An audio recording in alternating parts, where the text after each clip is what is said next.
normal talking head that you would see in a video. Mm-hmm. And because you know the story so well, I was hoping that you could sort of guide us through that story. Mm-hmm. And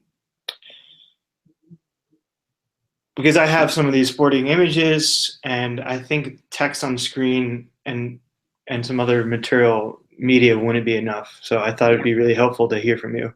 Mm-hmm. Yeah, sure. So I am recording now.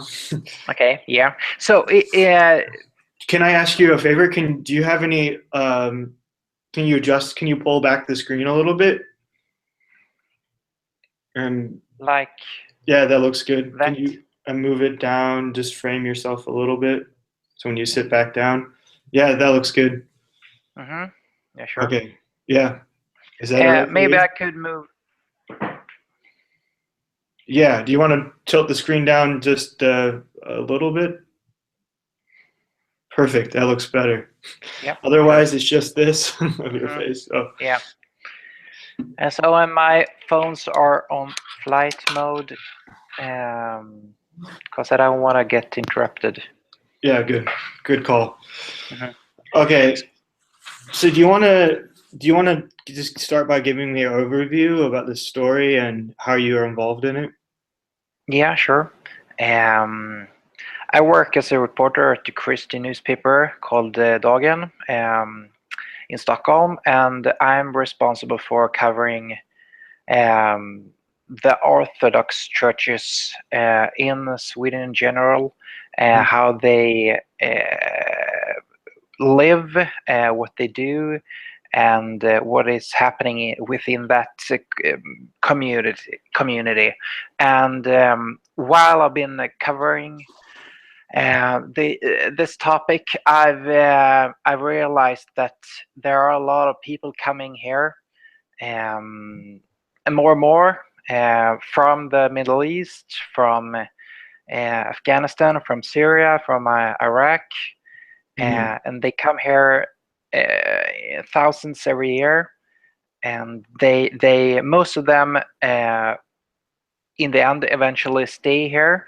Some can't for different reasons, but in the end, the Orthodox churches are growing rapidly, mostly in the bigger cities, but I would say all over Sweden as well. And um, when so what I'm trying to understand is I've seen that Sweden is a huge place for taking a lot of immigrants.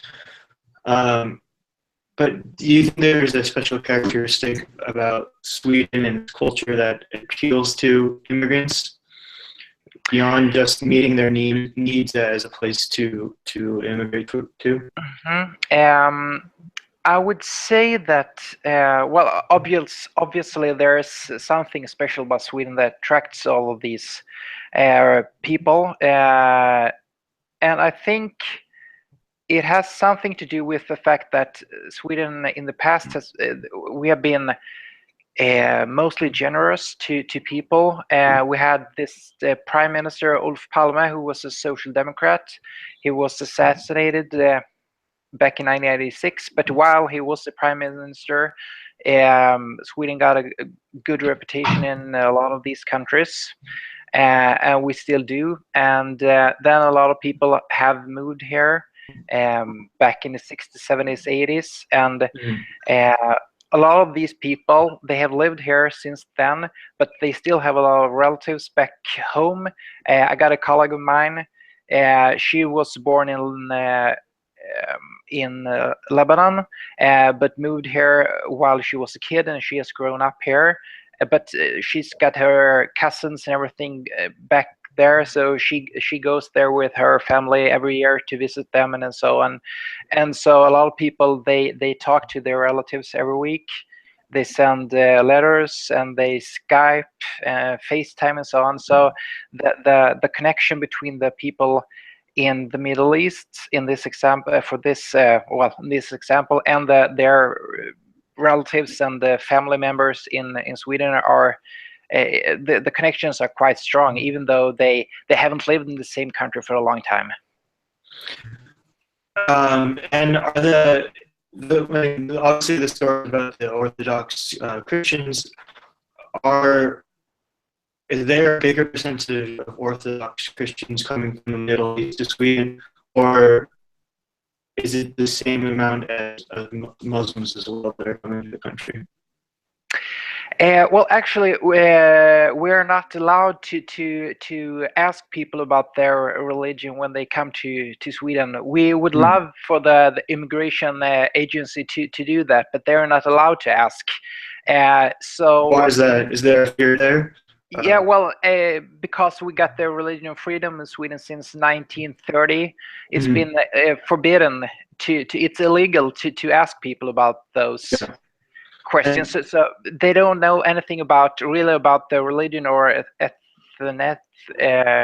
ethnetics. Yeah. So you would probably assume that it's the same percentage as, let's say, I don't know the numbers, but let's say Orthodox Christians are 5% and Muslims are the rest. You would assume that would be the same percentage of this.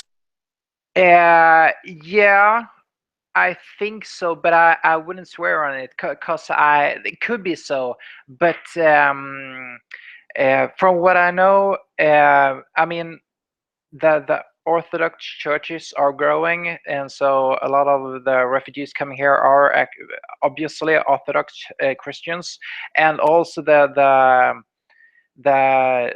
Muslim population is growing. So I'm sure I know a lot of people coming here are Muslims as well, and I don't know where the majority are from, if they're Christians or Muslims. It's hard for me to tell. I can only guess, and I would say that the majority is still Muslims, because most of these people are coming from countries like Afghanistan, Syria, where the majority of the population are Muslims.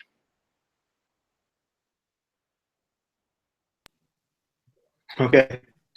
Can you hear me? Well, sorry, I kicked out. I lost you for a while, and I don't know if you lost me too, or did I lost me? you. So I guess my question was, you would just assume that their religious background reflects would be the same percentage proportionally from the people that are coming to Sweden? It's really hard to tell for sure, but since most of the people that are coming here are from Syria and Afghanistan, Iraq, and most of the people living there are Muslims, I would say that most of the people coming here are also Muslims. But that's just a guess from my side. Yeah, okay. I guess what I was trying to get at is wondering if, because Sweden has a history of Orthodox churches and people coming, would that be one of the reasons that Orthodox Christians would? Do you think there's a reason why Orthodox Christians are attracted to Sweden, or just because it's a place that takes a lot of immigrants? Is there anything came up in your research? Well, I would. One problem here is that I'm not really aware, or I don't know about the number of Orthodox Christians coming to other countries in Europe, for example. I don't know if there are, I mean, a lot more Orthodox Christians coming to Sweden compared to other countries. But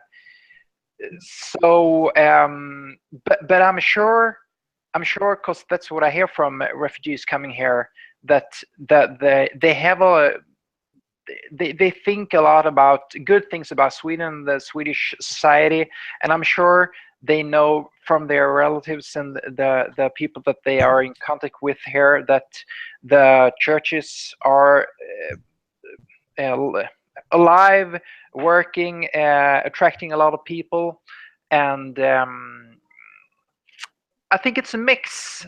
I think they have a positive picture of Sweden in general, and also of the churches here in Sweden. Yeah. And are they finding that image of Sweden to be true when they come here?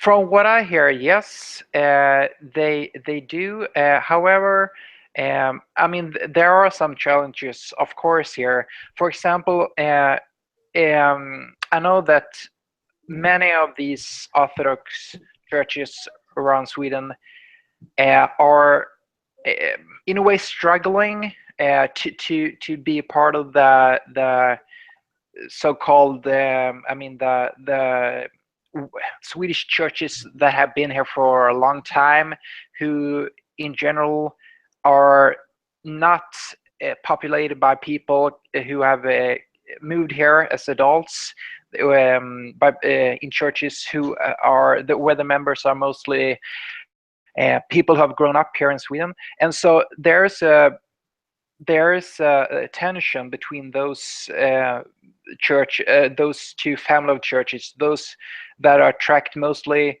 white Swedish people, and those who attract mostly immigrants and people who have moved here recently. And so the churches can be used as a way of being integrated in the Swedish society, but it's at the same time, it's not happening automatically, and I mean, the language barrier is of course a huge thing that they have to cross over, but I think they are, well, I know that they're very positive about and glad and thankful for the welcome that they receive when they get to the churches here. And also I know that some of these people who have moved, or they have actually fled from the ISIS and so on in Syria, for example, and come here, and they are very much negative towards Muslims in Sweden, and they think that we have to take like a big, strong stance against Muslims, while we who